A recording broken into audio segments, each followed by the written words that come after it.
Mga igsoon, mayong adlaw. Ano sab kita sa atong inadlaw nga leksyon. Miyerkules, Agosto 20 City. Ang uluhan sa atong leksyon karon, mata. Tungod sa mata. Ato ng hubaron karon mga igsoon. Unsa may meaning aning mata tungod sa mata. Ang teksto nga sa uluhon makita sa Matthew 5:38 hangtod sa 48 ug gani mga igsoon na ay pangutana dinhi no sa atong leksyon giun sa paghubad ni Kristo ang kahulugan sa balaod sa pagpanimalus unsaon nato paggamit niini karon ato kanang tubagon gihapon mga igsoon. Sa Matthew 5:38 hangtod sa 48 gitudlo ni Hesus ang tinuod nga kahulugan sa balaod. Dili di ay kinibahin sa pagpangayo og balos. Apan aron ipakita nga ang tawhanong tradisyon kasagaraan nagpalayo sa orihinal nga tumong sa Dios. Giignan niya ang katawhan nga ang balaod wala aron makapugos. Apan aron magtudlo sa hustisya ug kalinaw. Di ba mga kaigsunan, sa iyang wali dito sa bungtod, gipakita ni Hesus nga ang tinuod nga pagpasabot sa balaod mao ang paghatag og kahayag, dili ang pagkubol sa tawo. No? Si Hesus wala mo pasabot nga ang mga rabay og tradisyon mo daog sa kamatuoran. Ang balaod sa mata tungod sa mata, ngipon tungod sa ngipon, gisulti dili aron magsugot og away. Apan aron mapugngan ang walay katapusang panimalos.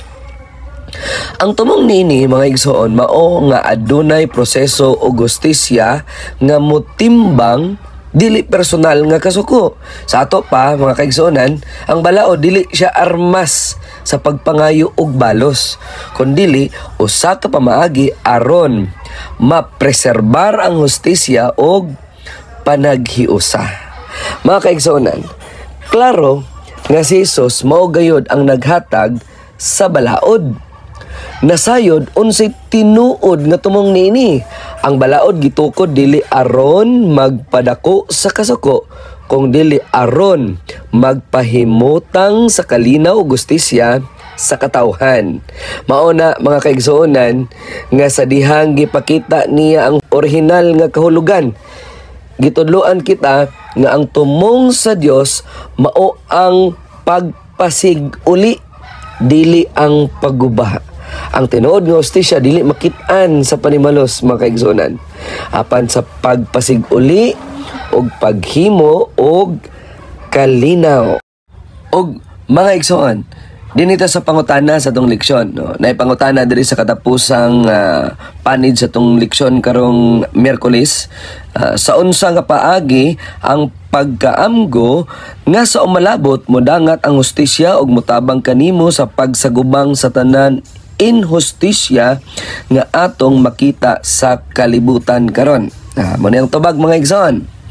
Makahatag kini og dako nga kalig-on sa atong kasing-kasing ang pagkahibalo nga adunay Dios nga magatimbang sa tanan, magahupay sa kasakit sa ato ang nabati kung kita kanang giilad, giapakan o giignan og mga dili mao mga kaigsonan.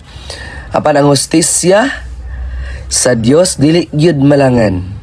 Og bisan pa sa kalibutan nga puno sa kawad-on, korupsyon ug kasakit, may buluan nato nga adunay adlaw nga pagatukuron ang hingpit nga hustisya mga igsoon. Mao nga dili na kinahanglan nga kita mismo mangita og balos. Ang Dios mao ang atong tigbalos. Og kini naghatag kanato og kalinaw og paglaom. Pagkanindot gid kayo mga igsoon ba kining atong pagdumot nga mo'y pinaka-common nga batasan kanato nga mga tao nga ato na ning masurinder sa Ginoo ba nga dili na gid ta magunahuna og unsa pa nga pagbalos mga igsoon ato nang iampo sa Ginoo. Og ang uluhan sa tong leksyon mata sa mata noon sa bagi pasabot sa original nga balaod sa Exodo 21:24 mga igsoon nagpasabot nga kung adunay kadaot nga mahitabo kinahanglan nga patas ang bayad sa silot Ang tumong ani mao ang pagpugong sa sobra nga panimalos aron nga ang hostisya magpabilin nga balansi. O gali, kung atong hinumduman mga igsoon ang wali ni Ginoong Hesus dito sa buntod, no, nga makita sa Matthew 5:38 hangtod sa 48, di ba?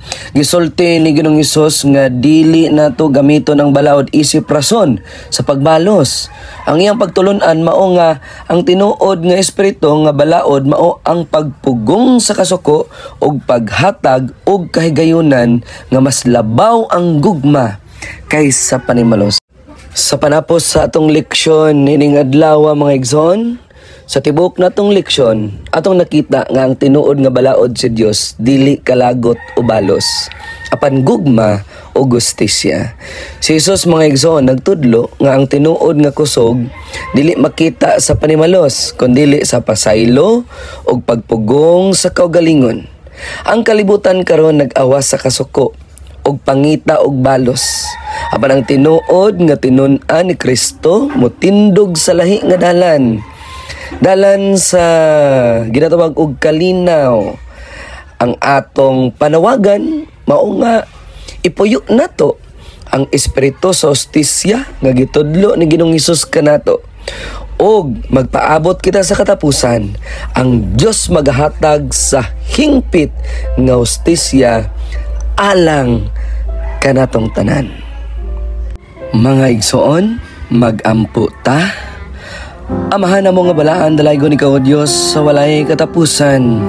Nagpasalamat kami nga pinagi kang Ginoong Hesukristo. Among nasabtan ang tinuod nga tumong sa imong balaod. Tabangi kami o Diyos nga dili mangita og balos, kundili magpuyo kanamo ang gugma. Pagpasaylo og kalinaw, hatagi kami o Diyos og kusog sa pagtuo nga sa katapusan ikaw ang magapatuman sa hingpit nga hostisya. In the name of Jesus Christ, our personal Savior. Amen. Ug salamat sa inyong pagtan-aw, pagpaminaw diri sa atong programa nga Inadlaw nga Leksyon. God bless us all.